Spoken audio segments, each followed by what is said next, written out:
Hello and welcome to Home Based Business Review with me, your host, Carl Douglas. And today we're going to talk about what it takes to be a professional producer, entertainer. So we had to go out and we had to find the best of the best. And we got Char here on the line from Char-Town Entertainment. She's the CEO, author, and producer. Char-Town, tell us what it takes to be you. What it takes to be me. I guess you mean in terms of CEO and running 3 companies. It takes a lot of dedication, focus. I know that sounds cliche, but when you are an entrepreneur and 3 times over, you have to self-motivate. So you have to master that. Because any time that you're wasting is technically time that you're not making money.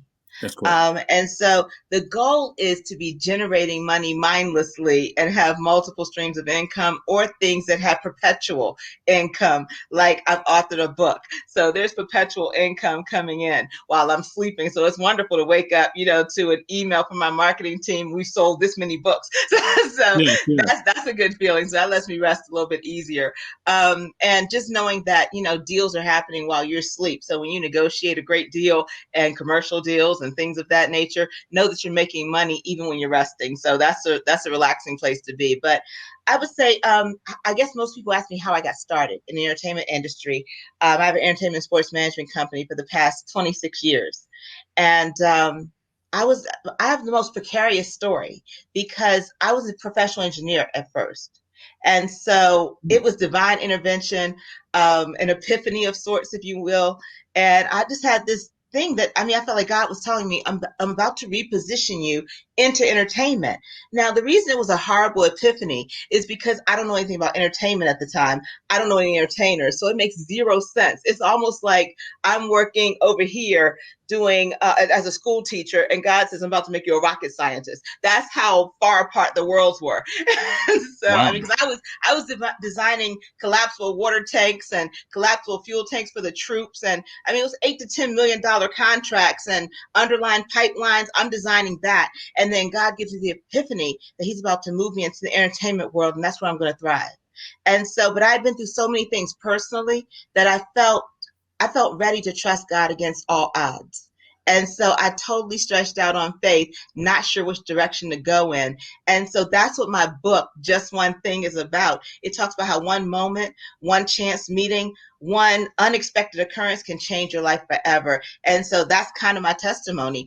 So what happened was, I started trying to do market research and market analysis because my master's degree is in one of my master's degrees is in business management, contract law. So I said, well, let me do market surveys. And so that wasn't getting me any ground. And so I literally just kept praying, like, what am I supposed to do? Where am I supposed to go? And the first time I walked into a comedy club, really, I wanted to meet with the owner. I said, well, maybe I'm destined to work with comedians. And so I went in to meet with him to talk about how do you book people? Just to get an interview. I just want not interview to work there, an interview to talk with him one-on-one during his spare time and just find out how the industry even works because I knew nothing. And so when I walked in, I ended up wanting to buy tickets. So I had this epiphany. Go buy tickets, then go back and meet with the owner after the show and take a letter with you, explain what you need. So when I walked in, long story short, I ended up getting hired. Wow. So we had this unexpected encounter. He ended up hiring me. And so the full details of that sordid story is in my book. But I ended up going from trying to buy tickets to being director of operations in a matter of days. Wow. So So you were mentally prepared, educationally wise. You were prepared as well before you got that opportunity. yes, I think life prepares you. Now, I will say Yes. this. I think that we're always on a perpetual preparation journey for what's Mhm. next. So everything we're going through is preparing us for what's next, and it's also preparing us to be a blessing to other people. That's right. So I would say leading up to how did I get that level of faith? Because faith is a muscle.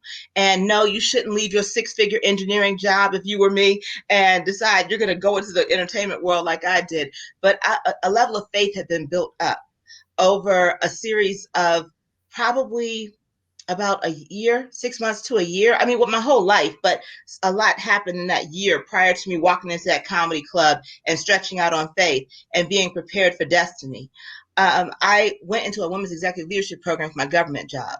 I was a GS-12 quickly right out of college. So I was only 23 years old, GS-12. And then I saw a program where I could go from GS-12 to GS-14, that quickly position you by getting into this executive leadership program. So instead of trying to meet with my bosses and my managers and the people above me to get, in their track, I wrote down a list on a prayer of people I wanted to meet at that opening meeting. It was a year-long program.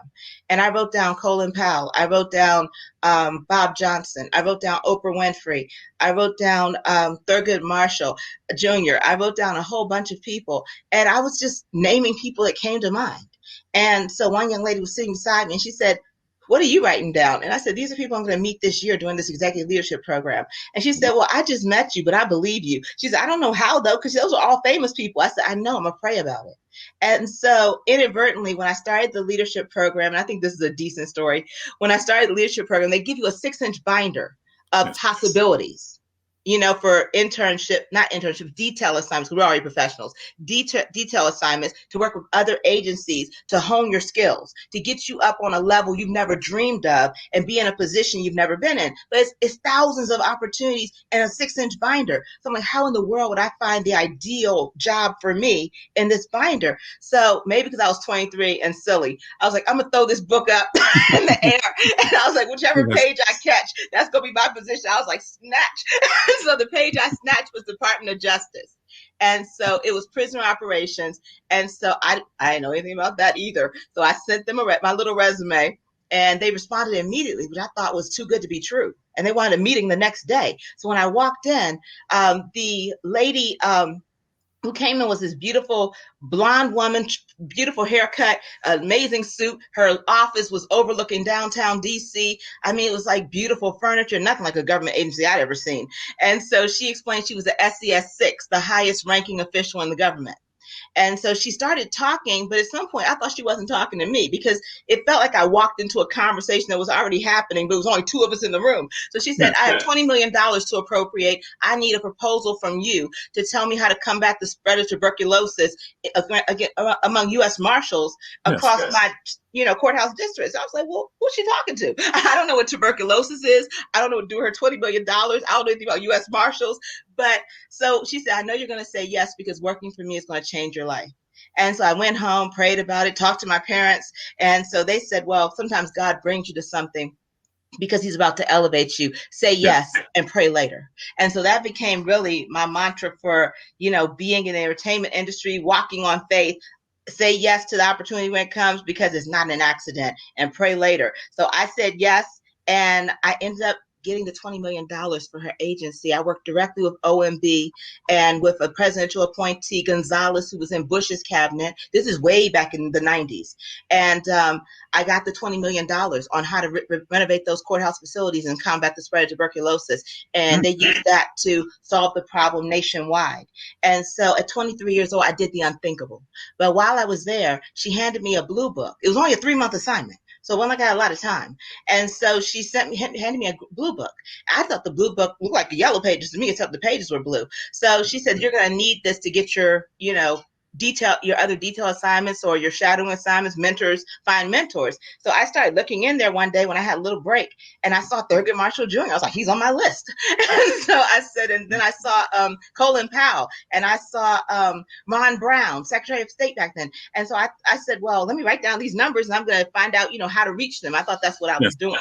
So I had my little spiel together, called Thurgood Marshall Jr.'s office first and said, the person answered, I said, "Could you tell me where to write a letter or who I could speak with to request an interview with him to see if he would be one of my mentors? I'm in an executive leadership program." And he said, "Do you want to speak? You didn't want to speak to me?" I said, "This is you?" So I realized that the blue book was a direct number to everybody from the White House on down. And so that's what she had handed me. And so I got my mentors. I didn't have the nerve to call Colin Powell next. So I took the address out of the blue book and wrote him a letter. And a month later, I got a call back from Colin Powell's office saying he wanted to meet with me. And then a couple of days later, I got a call back from Bob Johnson's office. There was no Google back then. There was no internet. So I had to use the yellow pages. I put "Attention Bob Johnson, BET Studios," and I wrote a letter. And so Michelle Curtis, who is still his executive assistant, called me back and said, "Bob Johnson doesn't take meetings like this. I said, well, thank you for calling me back personally, but he's going to meet with you. I talked to him personally. And so that's how I got my mentors. So my mentors were General Colin Powell, and Bob Johnson at BET. And then inadvertently, I met D.L. Hughley and Paul Mooney. And those four gentlemen began to shape my career and took an interest in me. I never worked at BET. I didn't want to. I wanted to understand the mindset of a mogul. And that's what we talked about during my meetings with him.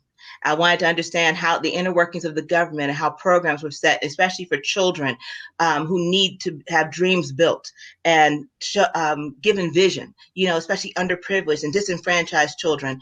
And that's what I talked to Colin Powell about.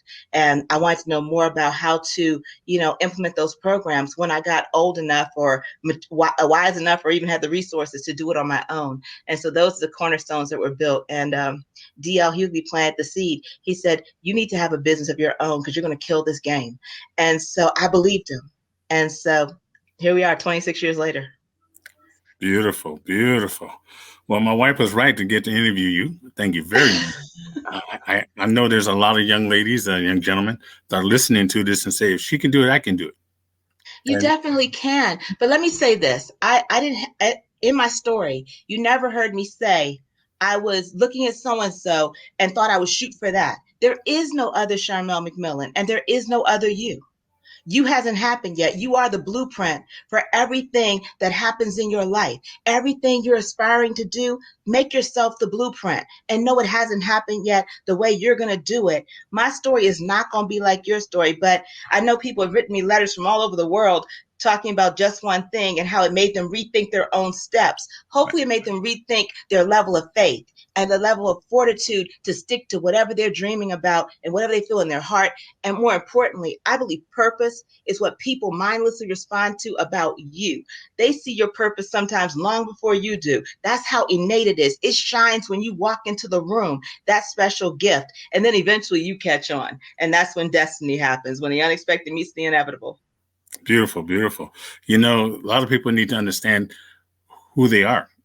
Yes. Like you just said, if you can identify that, that's going to give you that power and that position to pull you to where you need to go.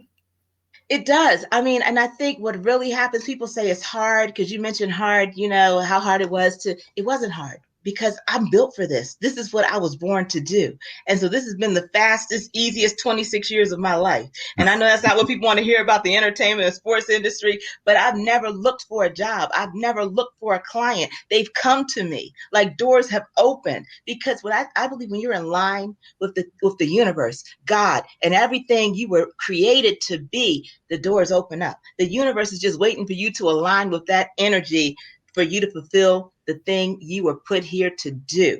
And that's where some people take a long time to get to. They spend 20 years trying to get back to themselves. And all of a sudden the light bulb goes off 20 years later. Oh man, this is what I was supposed to be doing all along.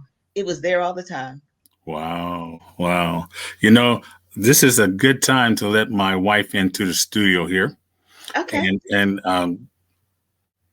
let's see if she's ready. Okay, I think she is ready. Okay, let's go ahead and add her to this in the conversation. But I want to finish my interview, but I want to let her in for a second. 1 second. Okay, great. How you doing? Hi, Char. What do you mean for a second? I want you to go. You talking about let me in for a second. You know what? I'm going to tell you something. We've been married for 35 years. That's a blessing. Neither one of you look old enough to be married 35 years. Thank you, Char. Hey, how are you? Kudos. Yeah, but you have such a glow. You look like you enjoy what you do also. Oh, girl, yes. I couldn't wait. I said, do you want to interview Char? Or me? I got this. Right, let me interview Char. Well, I'm honored. Because I want to know. I mean, you self-publish. And I have the platform for self-publishing books. And when I heard you say you did your book, I want to know, okay, tell me what this book is all about. Because I know that you just got things going. And I'm back here in the studio listening to you. I'm like, wow, all of that, the blueprint, the blue book, I'm with you. Yes. Okay, so that is amazing. So you My set life has off. been amazing. So how things opened up, I think that's why the book has been such a blessing. And here it is.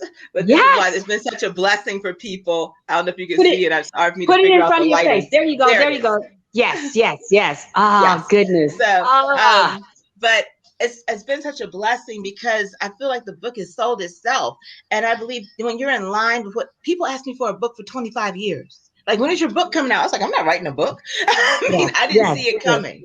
And so Yes. I think one of my dear friends, who's one of the vice presidents of programming for the urban part of XM Sirius, and he asked me maybe 2-3 years before the book came out, and I had no intention of writing a book. He said, "When's your book coming out? We're going to do lunch." He said, "When's your book?" I don't have a book coming out. He's noticing how Mhm. many books you have coming out, not if you have one. He said, because you have a different take on life and a different take on the industry, and you know every daggone body, but you walk around like you have like a regular job.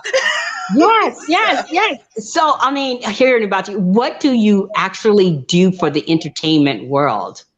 well, I started out in the mid 90s, and I immediately got a job 3 days after walking into a comedy club as director of operations for a major Right. comedy club. So I started meeting all these different entertainers. I wasn't sure what to do. And I talk about, my first time meeting D.L. Hughley and how that happened unexpectedly, and Paul Mooney. And then I started meeting, Monique and DC Curry and everybody who was, coming up then. And within 6 months, I was talent exec on a tour related to Def Jam and working on movie premieres and things of that nature. And things just started unfolding. By 1999, I got a call from one of my big brothers from Morgan State who had a group called Drew Hill, and they had sold maybe 10 million worldwide. And he said, I want you to be my business partner. I was like, who? So Oh, I was working with goodness. comedians, and I worked with probably over 100 by then after, a couple of years. But I said, who? He said, you. And I said, I don't know anything about the music industry. But remember, I told your husband, I'd say yes and pray about it later. I was like, okay. Yes, So we yes. launched I the like record that. label.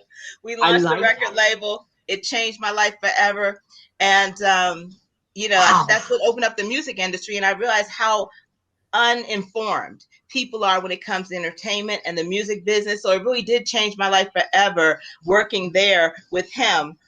And learning the music business inside and out quickly, because I wrote the proposal for our record label, to get Okay. investors and things of that nature. So I learned it well enough to teach. So I decided, in the book I talk about it a little bit, I decided to do a conference, like not a conference, I want to do a meeting with like some teenagers, and just Okay. educate a few people. I can touch a couple of lives, I'll be happy. But it turned into something I never expected. And so Yes. it made history. But So see, my little that's idea. exactly. So Oh, I that is talk about it in the awesome. book and how it unexpectedly unfolded into one of the biggest events ever. And so, I mean, things just kept opening. And so then I inadvertently met another guy through some comedians I was doing a promotional party for a launch of a magazine. And so she said, "Oh, Char, I got this guy I want you to meet." I had no idea what the guy did, but he was so connected on the other side of the industry, and he needed my help on the business side. So he started plugging me with almost anybody I didn't already know. And I knew all the comedians by this time, So back in 97, I was meeting young Kevin Hart and all the other people I mentioned, that was back in 1997. So I knew like all the people on the in the comedy world for the most part who were doing anything, Deion Coles and everybody else who was just coming out then. And so he knew the music side well. So he started Mm. introducing me to musicians, and he really impacted that little music idea that turned something huge. He impacted and helped make it huge. And then maybe after we know each other like 2 years, he called me one morning around 10 a.m. and he said, "You have a meeting with Floyd Mayweather Sr. in 20 minutes." I was like, "Oh, that's what we're doing today?" so I met with the Yeah. dad on the phone, and we talked for over an hour. And after we got off the phone, he's like, "You have him wrapped around your finger." And he was like, "The rest of the family wants to meet you too." So that's kind of how it started happening. So a few months later, he called me, and he had Roger call me. And then a couple months after that, he had Floyd Jr. call me. And so that's how I met the Mayweathers, started working with them, on different private projects and stuff like that. So I never, had to get with like Leonard and all the other people behind the scenes and the promoters and stuff. They would just call me directly. And I worked the World Boxing Coalition with them 1 year, which was amazing. That was a whole week of nonstop, everybody in boxing from Tyson to Holyfield to Cesar Chavez and Cesar Chavez Jr. It was like 3,000 people in attendance in Mandalay Bay. So imagine doing that with Roger and Floyd Sr. And so it was, so it's a whole nother story. Oh my God. So who haven't you met that you wanted to meet? Who haven't I met? I wanted to meet Maya Angelou, and I feel like I should have been more assertive about meeting her. I haven't met Oprah, but I've been told by my associates in the entertainment, it's just a matter of time. She's going to love you. So I believe in destiny. I believe destiny happens, when it's supposed to. I believe everything aligns when it's supposed to. God's timing is perfect. That's what I'm saying. So I believe when you put that energy out there, and it's already in your spirit what you desire. You know what I mean? I think that's to be biblical. The Bible says that God will give you the desires of your heart. But I always tell people I don't know what I want or what I desire until God shows it to me. Exactly. You know what I mean? It's in line with destiny. It's in line with my purpose. It's in line with the reason I was created. So as I start to desire things, I don't know until I see it. Well, there's another little caveat to that. People say God will give you the desires of your heart. Some people think of he will give you what you want. There's another term that thinks that God will put that desire in your heart. Yes, so exactly. That's probably what you're feeling. Do you, exactly have you ever, let me see. CeCe Winans, were you on the other day when CeCe Winans was on Clubhouse? No, I wasn't. She was great. She was on there. Do you have any ties in like Detroit area or whatever? I have a gospel singer sister and she's back there. So I was just wondering, did you kind of know the I work with in Detroit. Now I've worked with Darius Brooks and he's out of Chicago. I've and so I also managed James Greer and Company for a while. They're out of Minneapolis. I'm trying to think who's in Detroit because there are 3,500 people on my phone. So I gotta put in the area code, then it'll remind me who I know in different cities. Her name is Lawanda Nero Butler, but that name sounds familiar. She had commercial success? Yes, she's got about like 9 albums out or something like that. But she was up against a Globe or something. But when you mentioned Maya Angelou, our father, she and I are sisters, but she sent me a link where my father played piano or something like that, and I didn't live with him, and she was actually doing a monologue like on PBS or something like that, and she was doing her poetry and he was playing his piano in the background for her or something like that. So that's my Maya Angelou moment, I guess. So I just send you that. That's one of the ones I regret not meeting. I never met Prince. I was around, so we always had like front row seats or second row. I never was around. I passed up that opportunity. I regret it to this day. One of my clients was on tour with him for years. And so he called me. He said, meet us in Denver. He's like, I want you to meet him. And I was like, I'm busy right now. And so I don't know what I was like on. I was like, I'm busy right now. I can't just fly to Denver right now. You were busy. That's exciting. I mean, that just shows you I don't really have a respected person. I'm really focused on the bottom line. And so I enjoy meeting creatives, but they're all creatives to me. I don't care how famous you are, how celebrated you are. They're all creatives. And so I know that if I'm working with them, they're depending on me to make some aspect of their dream can come true or perpetuate what they've already started. So that's what I see, the bottom line. And so, so I'm excited because they're creative, not because they're celebrated. That's absolutely. Now, see, that's Carl right there. That's him all day long. He'll walk in the room. It's like, do you know who that was? Like, yeah, a person. Yeah. Hey, how you doing, man? So that's him all day long. I'm a more like in the corner, like, oh my God, that's Will Smith. So, people have crossed my paths, for the last 20 something years. So I haven't met him, but like, I remember my first time or maybe second time in LA, I went to this place called George's, and I talk about that in my book too.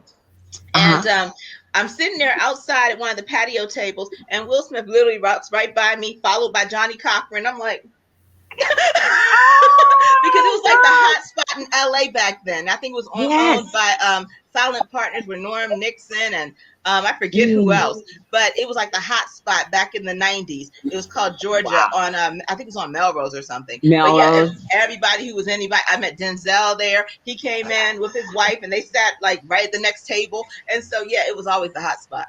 Oh, wow. So you only haven't met Oprah, and you didn't get to meet Prince, and you haven't got to meet Maya Angelou, but for the most part, you've met everyone that you've set out to meet. Too many people I don't know. Not too many people that you don't know. Run pretty deep. Wow. That is so awesome. So tell me about one. I know you have to go, but tell me a little bit about your experience on Clubhouse and what are you getting out of the Clubhouse vibe?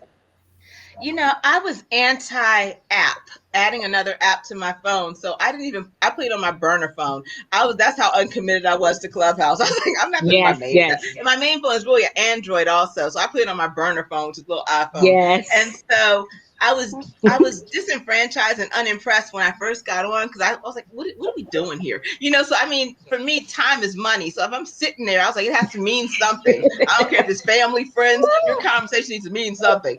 Right. So I was sitting there for like a month and not participating. So I got added in January and not really participating because I couldn't figure out the lay of the land and how to do this efficiently. And then someone called me and said, you're on stage tonight. And I was like, well, I don't understand it yet. You've been on for a month. You're on stage tonight. So I got a little gist of it, but I still wasn't impressed by the things I was seeing and hearing. And then one night I tapped into an artist room and it was gospel singers going in. And I was like, I have found my people. So and then another night was R&B artists going in. I was like, oh my God. And then Rascal Flatts, the guy from lead singer Rascal Flatts came in there and we were all bugging over this young man who's one of my music babies now after a month. We talk almost every other day, but he's blind and his name is Envision. His voice, when he sang and then he turned around and sang Never Would Have Made It after he sang this R&B song, he turned that room out. Everybody went crazy. And so I was thinking like, this is me, law of attraction. And I'm like, well, if he's blind, how's he gonna know if I followed him? And I didn't say anything in the room. I didn't have anything to say that I thought would be impactful. It was still relatively new to me. That was like my second night of really feeling Clubhouse. So I didn't say anything. I followed him and then I prayed. I was like, I don't know, let him somehow know I followed him. So a few seconds later, he followed me back and then I DM'd him. He DM'd me back faster than people who were sighted. Right? We got a chance to talk, like I think maybe a couple of days later. We talked on the phone for 2 hours. And so I said, your voice is so vicious, but more importantly, your spirit. And it's something about you that transcends all of that. You know, so I just love his energy. So some of the artists I've met have made Clubhouse worthwhile. You know, it really blessed my soul. Yes, that is amazing. So Char, what do you plan to do next after this? Because there's a sequel coming. To Just One Thing? Yes. People keep asking me when the next book is. I'm like, oh, slow down. But because it was the most challenging, rewarding thing I've ever done. You know, so it's one thing to put a piece of you in print, but for it to sell out in other countries and all across, you know, and I know I haven't fully even tapped in to every market. You know, we still sold out 3 times. And so that's God. I mean, and then when I first got to speak on the main stage of NAACP, and it seemed like I just stumbled upon it. Like a friend sent me a link and they were like, this is who you contact if you want to speak at NAACP. I was like, really? And so they called me back. And so when I got there, I didn't know anyone. I didn't know anything about, you know, the lay of the land. And so the coordinator, she said, I didn't know who you were and I love your energy. I got you. And so I said, do you know how to get on Congressional Black Caucus? She said, I run that too. And so she put me on Congressional Black Caucus a few months later and I was on the main stage for that and books sold out. And I sold out when I was in that city, San Antonio, for the National Convention for NAACP. Following year, she brought me back for NAACP. And so and then she positioned me, you know, so it's about positioning too. So God aligned that she really liked me and liked my story and liked what I was saying about the industry and how I was presenting my testimony in my book. And she positioned me at a Congressional Black Caucus where my girlfriend, April Ryan, who we went to school together, she's older than me, but we went to Morgan State together. So April Ryan, White House correspondent, is this side. And then Donna Brazile is over here. So I was like, So I was like, I thought to myself, I'm not gonna sell any books, but I'm in my own world right now. So one of the highlights of that day was before I knew Donna Brazile was going to be set up over here, and I think Paul Horton, who's a fashion influencer, or just I don't know what Paul does, but he's an influencer. He was behind me over here in the corner, and so I was just in this corner of stardom, you know. And but before I knew Donna Brazile was going to be set up next to me, she and her entourage came in, and I was on the main aisle. So anybody who's going to the main stage, you know, if my setup for my book before I went on stage, I was on the main aisle, so all the dignitaries, for lack of a better word, walked through there. So she walked past my display and she walked backwards. And she said, "You better work." And then kept going. I was like, that made my day. I felt like as a new author, I had done everything right. Wow. When was the book released? It was released 2.5 years ago. And so maybe about 1.5 years before COVID. Yeah. So my friend Mike Epps wrote the foreword. We've been friends over 25 years. I met him probably my first year in the entertainment industry. And so we've been friends ever since. And he's my friend, my confidant, my brother, all of that. So yeah, I've met him. He's just a dream of a person. He is. He's super sweet, you know. We were all in. We were in California, in Stockton, California. He did a live, and something was different about it, but we did a live there. And he just came out on stage and started on the floor and started talking to everyone and just really sharing, you know, his personality. Like, hey, y'all, where's the after party at? You know, so he was awesome. He had that same energy for over 2 decades. And so, yes, very real, very sincere. Oh, you know? Char, so he kept asking me, he said, what do you need? I was like, what you need? So he was like, he said, I'm not going to say no. So then I said, well, I'm working on my book. You can write the foreword for my book. He's like, all right, bet, let's do it. And he said, what do you need? And I was like, nothing. So that's how it happened. Oh my gosh. So Char, is there anything that you haven't done? Haven't been any places?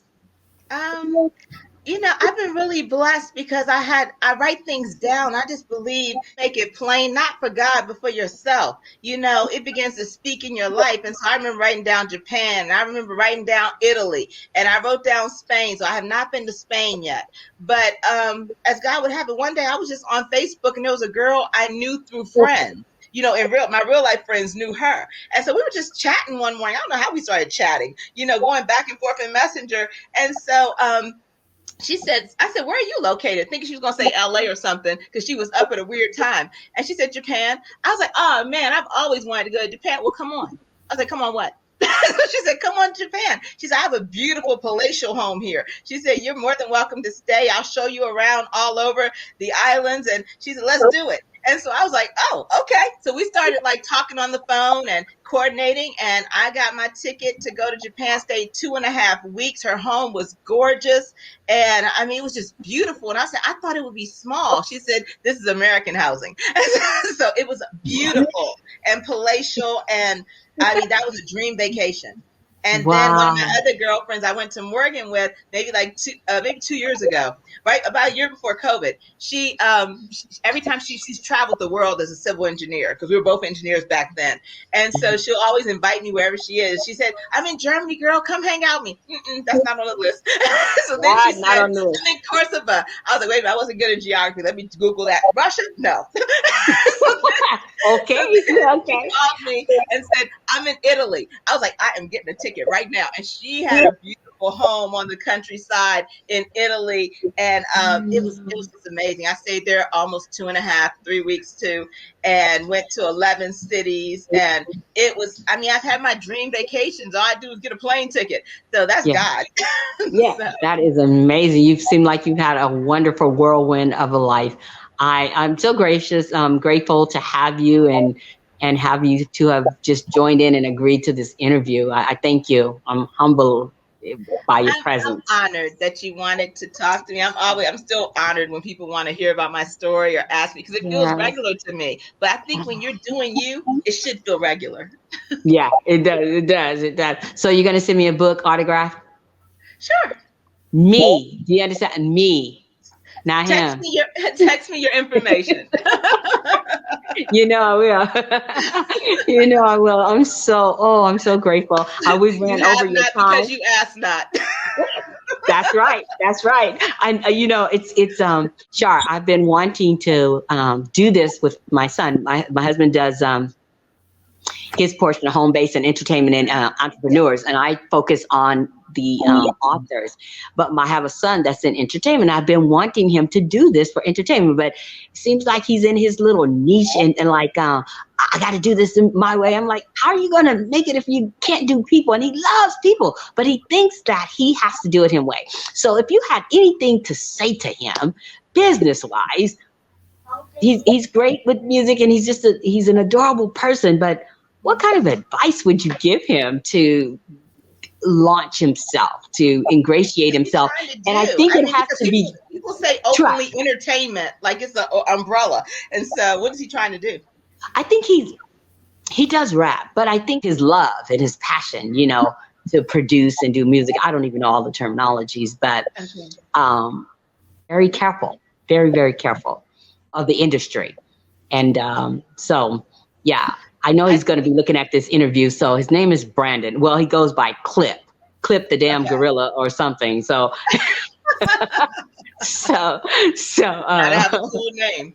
Yeah, gotta have a cool name. And he's enough for Sir Mix-a-Lot and Coolio in San Francisco. Yeah. How did that go? It went very well. I do, I work with CPA networks. These I know you've probably heard about CPA networks, and he was in the room with maybe billions of dollars of advertising dollars, and he performed for them. And my thing was back then to make sure he had that degree in his pocket. He understood business. I didn't want him chasing all that hype stuff because that fades and you will fade.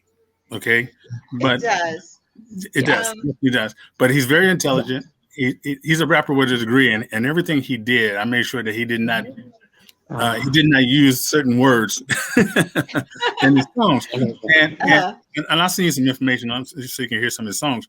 But here's what really fascinated me about my son.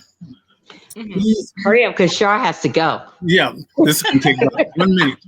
Yeah, you I'm do. looking to make sure I can connect to this next interview on time. Yeah. See, and she's giving us extra time. You talking slow? This is going to take 1 minute. Now he has an opportunity. Okay, because I'm into martial arts, and he had an opportunity to perform the song for Karate Kid. Okay. Bruce Lee's wife, we met with her. Didn't even know who she was. Okay. And had an opportunity to produce a song, but he still had that, I'm going to put some little bad words, but he didn't say the bad words. He just said the B word. He said peaches. Peaches? Okay. Yeah. So he blew that shot. I didn't know until I think it was like about a month ago that who she was. But just son, you had an opportunity, you missed it, and that's the way it goes. But, would you go ahead and give us the honor to invite you back? Oh, sure. Just schedule it. Okay. That's the challenge. That's all right. We work with you. Yes. You said, put it in the calendar so it can ding me. I said, don't worry, I got you. Yeah, I was like, I mean, if it comes to my Gmail, then I'll get like a little notification or something will ding. So yeah. Well, Char, you have been more than gracious, so we will let you go. I did just want you to give shout out to Brandon and tell him, something, because he's going to see this interview. Keep God first and follow those things that people naturally love about you, and therein you will find your purpose and you'll find where you fit into the grand scheme of things. And don't pattern yourself after someone you've seen before, because they already happened. So your journey is going to be totally different than anybody else's. Amen. Oh yeah, he'll receive that well. It's real. I mean, so a lot of people, everybody wants to be Beyonce, but I tell people all the time, maybe you're supposed to be a nurse, or maybe you're supposed to be a baker. Maybe they love your cakes down at the church, and you talk about, I'm here to sing. And that's where people miss the mark, because you could be baking for every concert across the country with signature cakes and all the celebrity events and making millions, but you busy trying to hold the mic. instead of go ahead and do what people love about you. Yes. That's Yes. right. Turn it into a Amen. franchise. Preach, sister. Turn it into Preach. a platform that's bigger than life. You know, so that's what you can turn into, something that's bigger than life. The thing that people mindlessly respond to about you, because that's how innate your purpose is. That's how innate where you fit into the grand scheme of things is. The goal is to figure out where you fit into the grand scheme of things, not to do something you see way over there, because that's Amen. always going to be stressful. Being an engineer was stressful because I was good in math. I was good in science. I graduated #1 in the state of Maryland. I was an academician for real, but it was challenging. It was taxing on my brain because I wasn't supposed to be there. It doesn't matter if Right. you're good at it. Doesn't matter if it's easy. Is it where you fit into the grand scheme of things? Is the universe waiting to bless you in that capacity? And that's Amen. what you But see, find it. you had to do that because you had to get that out, and you Yeah. had to prove that I to had to yourself. travel that world. I had to travel that road just to almost go crazy and get right back to myself and say, God, any way you bless me, I'm cool. Take When you it. relent, Amen. greatness is coming. Oh Just man. relent. Oh Greatness is gosh. coming. I'm leaving. I'm leaving. Goodbye. Thank you. Drop the mic, and I'm just gonna go because we can just go on and on. And I don't want you to miss your from time. I'm not going Yeah, back to they're them gonna because they get me. talk too I'm much. 6 minutes out, and I gotta find Yes. this email. Bye. Bye. We love you. Take care. Peace to you. Thank you Okay, so thank much. you so much. Thank you. Blessings. Bye bye. Take care.